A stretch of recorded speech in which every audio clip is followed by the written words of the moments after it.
clinical Pilates, regular Pilates. What is the difference between both? And why would you choose one or the other?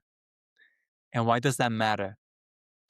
And Pilates in general, what are the benefits of Pilates? Because there's a huge fever at the moment on Pilates. There's clinics opening next to each other, or rather studios opening next to each other in places in London, at least, and I'm sure in other parts of the world as well. And what are the signs and symptoms that you might be experiencing that might be telling you, that your body might be telling you, you know what, it's a good idea to go and get checked out, and Pilates might be a great choice for you. So if anything I've just said resonates with you, then keep watching because the episode today is for you. Hi, I'm Bruno De Jong, and I am the founder and CEO at CBR Clinics. And this is the Wellness Shift podcast where we interview some of our clients, we interview some of our physios and osteopaths, we interview some different health providers to bring you as much value as possible so that you can start hopefully changing how you do things in your life and living a better life right till the end. This episode is sponsored by Mousetrapper, one of the lead ergonomic mouse companies in Europe. Most of us spend hours at a computer, often in static positions our bodies aren't built for. That's why so many people feel pain in the neck, shoulders, and arms, often caused by one simple thing: reaching out to the side for a traditional mouse. Mousetrapper solves this by placing the mouse centrally in front of the keyboard. This keeps your arms close, your shoulders aligned, and your posture neutral, reducing the muscle strain that leads to repetitive injuries. Instead of moving a mouse across the desk, you control everything with the mesh-like control pad or smooth carbon fiber roller bar.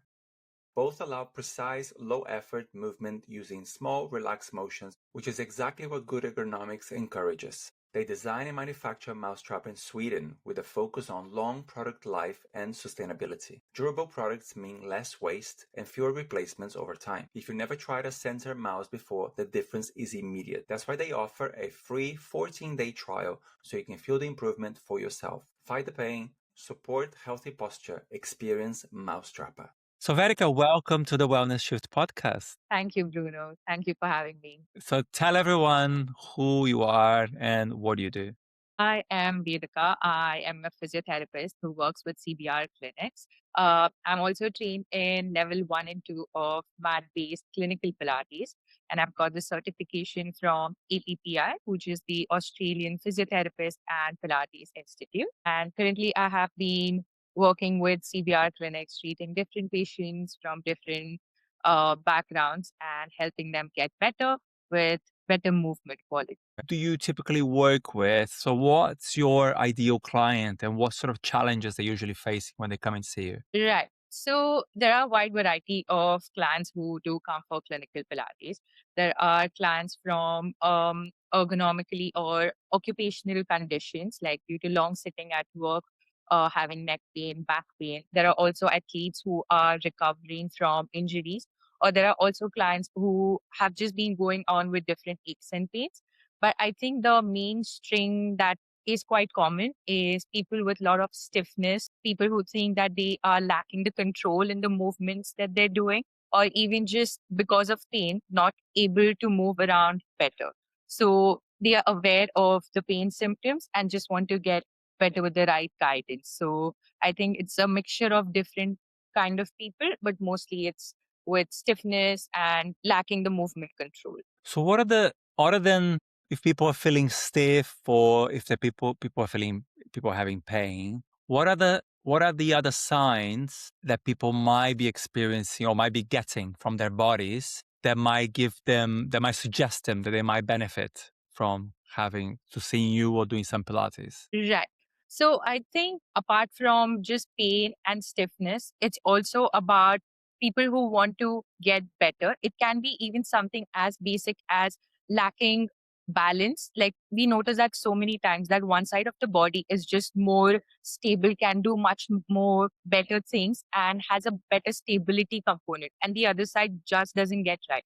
So it can be something as basic as that, like having some balance issues and not really knowing that the strength training is not just sufficient to do all of this. It can also be clients who have just been recovery or understanding what a core control is or a breathing control is. Because sometimes we just don't know the basics that go in learning movement. So anyone who feels like they need to know better, understand movement better, or just build better control on the core can benefit from clinical Pilates. It's a shame that we know all this, right? But then people, they need to go through a period of crisis sometimes to realize I need to do something about my body because I can't. I'm 35, I'm 40, and I'm not recovering as quick as I was, or I keep getting injured the same way.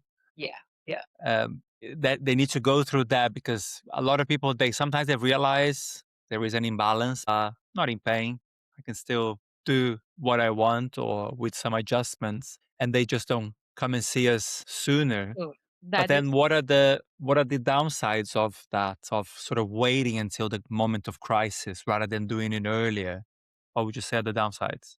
it's very interesting because it's just a small thing that we often fail to understand. You know how core control or breathing control is just like a foundation of a building, and we don't really know how to work this foundation. And we often just build up the floors on top without really having a strong foundation.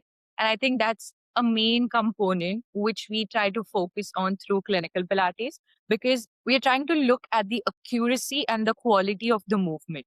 It's just not the intensity or the work of the movement.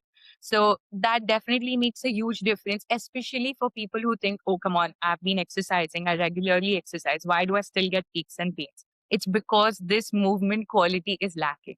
And that's the difference when a physio is doing it with you, because they know what is the biomechanics, what is the movement control, and what exactly should be the right movement.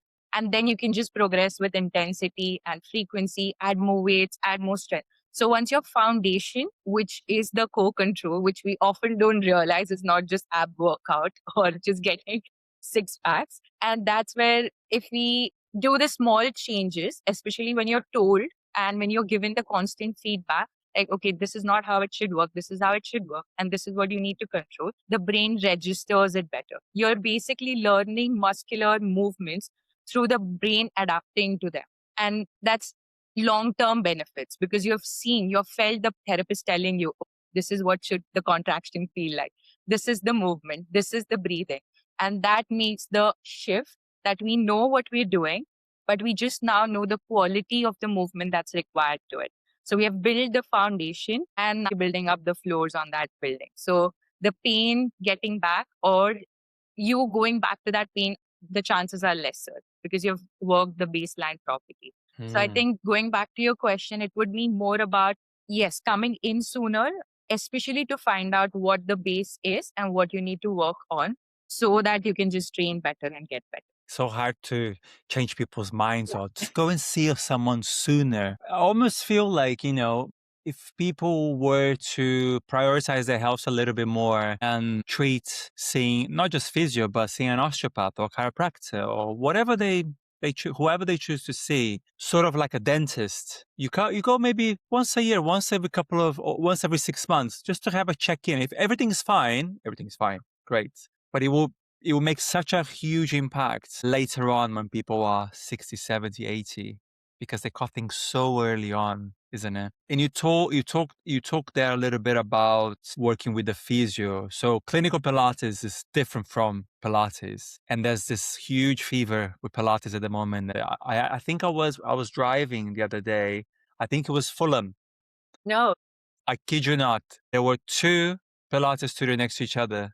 Two. I was like, no, it must be the same. And I'm just getting confused. But then I looked again and again. No, it's two. It's two next to each other. So, but it's not clinical. Those are non-clinical Pilates. So, and no disrespect to those studios and to Pilates instructors who have done the training, but Yes. are not physios. But what would you say are the core components that differentiate clinical Pilates from the regular Pilates? Right. So with traditional Pilates that goes on is often considered as a form of fitness, as a form of strength training work. Whereas when we work with clinical Pilates, the baseline difference it's a part of a rehab.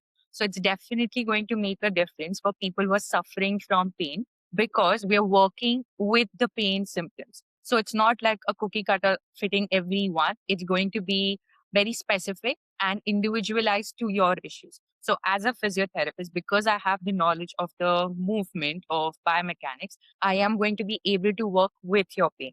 And then I would be able to make this can eventually transform to strength training and fitness. But right now it can be worked as a rehab program. So we know right what we're doing for the pain. So first thing is it works well as a rehab. Second thing is it's going to be individualized. And the third thing is, as I said, because it's being done by a physio, you're going to be very much in the good hands because they know your pain and they're going to easily transform this for you.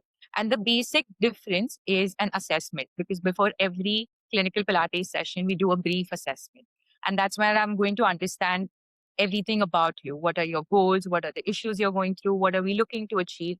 And then I'll do a brief assessment to see the movement, the breathing, and then you're going to formulate the treatment plan. So the rehab outcomes are going to be better. So I think that's the main essential point difference, that it's very much individualized and with a clinical background giving you Pilates instructions. And I think the physios, just because the nature of the work that we do with, because we see a lot of MSK, so a lot of, you know, in a day you could see 10 people, and then in a week it could be 40 people. I think we just develop an eye as well to seeing the nuances in the movement that might help you identify actually this is the problem rather than all this that we're trying to do. And then it becomes more targeted, doesn't it? And a precision, yeah. And then with someone who's so one, how long do you think people who are doing one-to-one work with clinical Pilates start noticing some difference? And also, what will be the initial signs that people feel like, oh yeah, this is definitely going in the right direction? I think the first thing to answer, like the time frame that it needs for us to actually start seeing difference, I would connect it back to a change that we see in a muscle group when we start strengthening, or a change in the muscle morphology itself when we start working on that muscle and everything. And we do consider it to be 6 to 8 weeks for any acute symptoms of pain to actually disappear and see a change. So with clinical Pilates, first thing is there's a lot of relearning that we have to do. So a lot of movements that we assume are, okay, this is how I do an abs, this is how I do crunch, and this is exactly how I've been doing for years. So there's nothing wrong.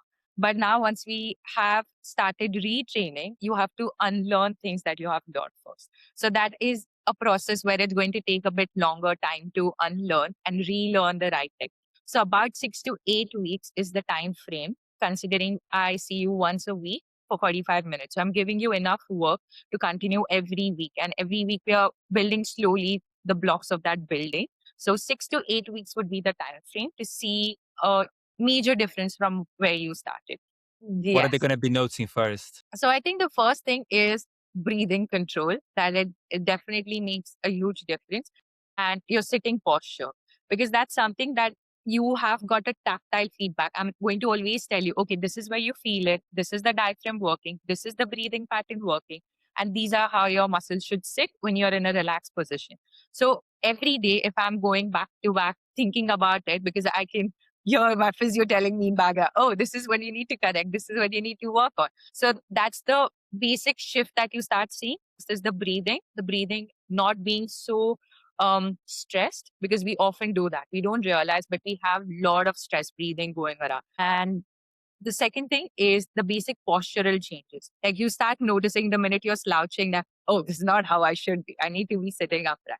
So those two things I think would be the basic shifts that you see: posture and working on your breathing. Right. So, for someone who's listening or watching this right now, what would you say is a type of stress breathing that people can identify? Ooh, I'm doing this now. What does that look like? So often it shifts to a lot of shallow breathing pattern where you're not really inhaling using the whole of your diaphragm and your lung capacity. It's quite like you're just, the upper chest taking Upper most of the chest. control. Yes. And you can start feeling like the breathing is not going slow control as when you're sleeping. When it's a very slow breathing pattern that's continuing, it's a very fast breathing. And you can notice the change the minute you're in the studio or you're with us in the clinic, And I would just start with the basic. Okay, let's just try focusing on the breathing and just place one hand on your chest, one hand on your belly, and just breathe in and out.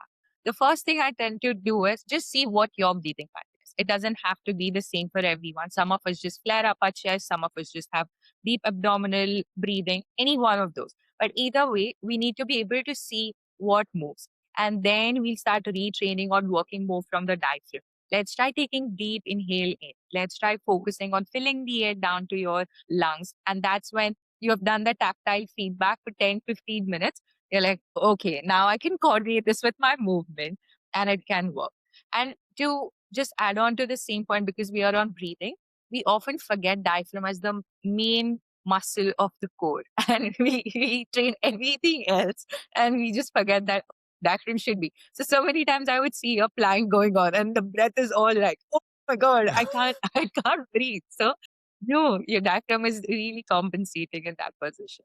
We need to start working the diaphragm first. And I think that's one part I tend to add in the clinical sessions, that I explain what a core is. Once you know exactly what a core is, you would be able to recruit it better.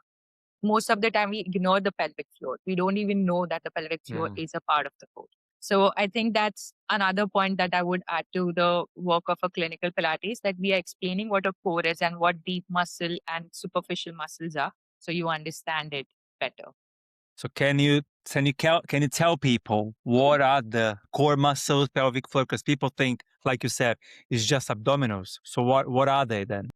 Right, right. So to understand it easily, we can just imagine a core being like a cage. So the diaphragm that's sitting as the base, or sorry, the ceiling of the cage. You can have the pelvic floor as the base. You have your abdominal muscles from the front, but those again, the abs that we usually have, those are just the superficial ones. You also have deeper muscles from the side, your obliques. You have your transverse abdominal muscles.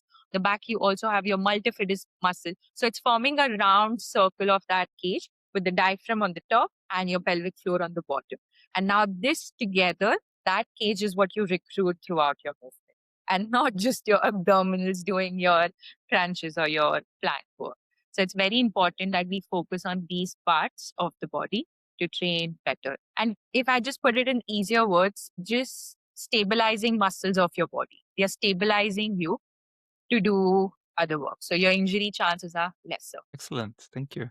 Uh, And what would you say are the misconceptions that people might have about Pilates that they're like, ooh, what? I don't even, or maybe they've heard something or they've seen something like, ooh, what have you heard that your clients have said that they, I think the most common one I have heard is when I'm doing Pilates with the male patient, they're like, I thought this was just for females. Like, are you sure we'll do this? Or someone who would say a gym trainer or gym athlete, the come on, this is not as intense as a gym workout. Like this is why light intensity, which I understand it. But if you're doing it right with movement control, we can progress it into quite an intense strength training program.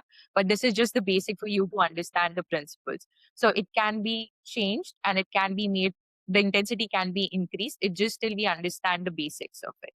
And going back to the point of it being only for females, no. To be honest, I have a patient recently, and we have been treating diastasis recti for a patient. Again, something that's not considered to be common in male patients. But yes, we do have that. And we have been working with clinical Pilates with him, and we are seeing changes. So it's not something that's only for females, only for athletes. No, everyone can do it. As long as you have a body and you have a willingness to change how you're moving and breathing, Pilates would work for you. so did you say that this guy Hmm. had the assets, had a separate, so Yeah, it's, so that one is a separation of the abdominal of the wall, muscles. right? Yes. And it's common in women because of pregnancy.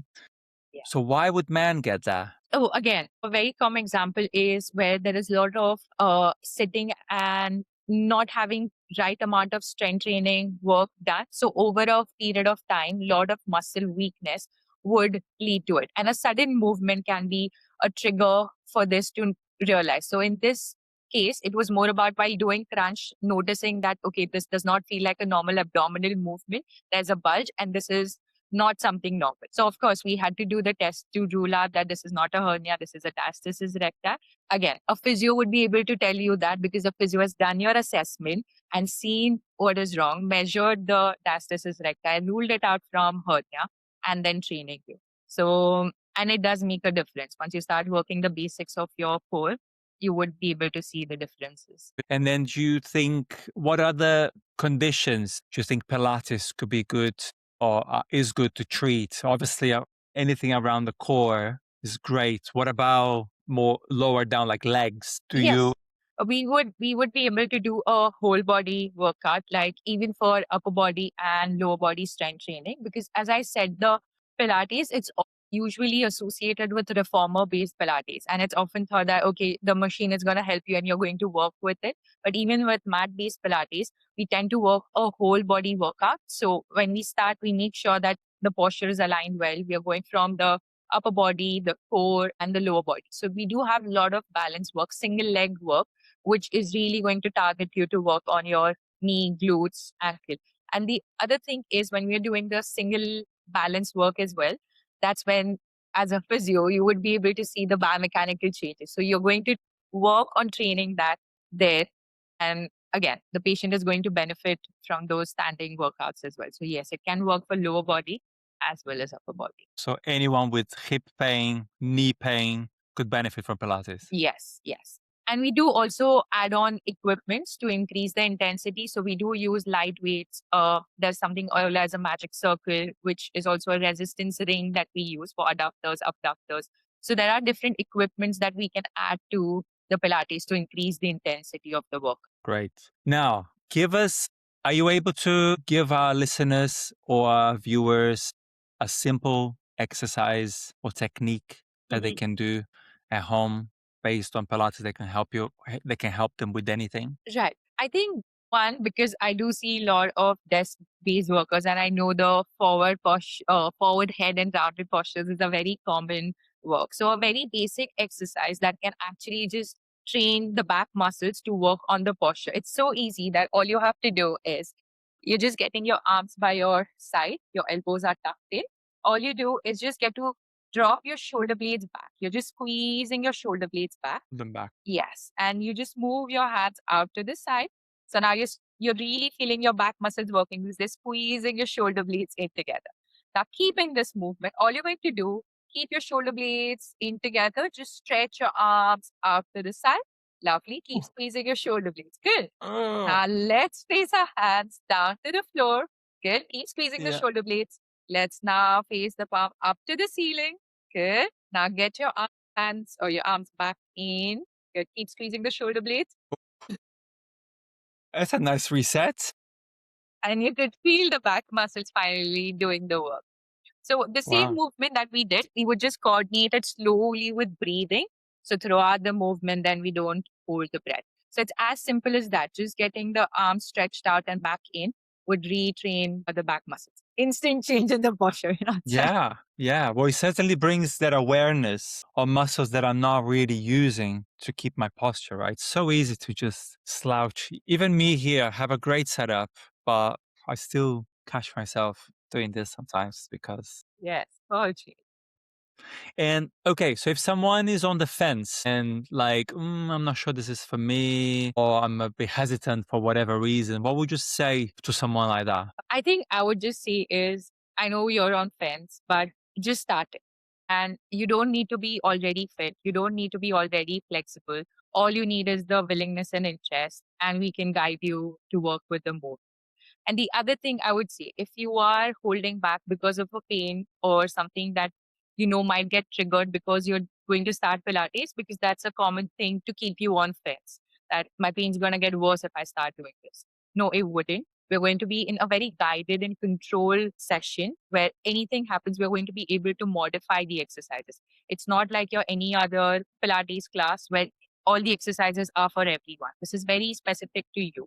So if you feel at any point you are having pain, discomfort, I would be able to modify those exercises for you. So it's going to be in a very controlled setting.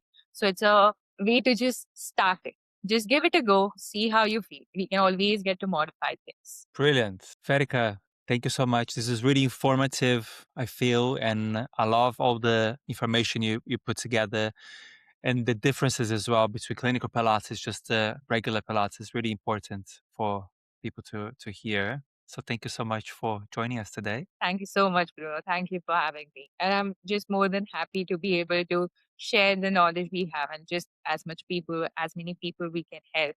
That would be a great start. Yeah, brilliant. For anyone listening, there'll be contact details on how to get in touch with Vedika at CBR Clinics. So anytime, please feel free to s- contact us. You can also comment down below and ask your questions, and we'll get back to you as soon as possible. Thanks once again, Vedika. For everyone else, we'll see you next time. Thank you.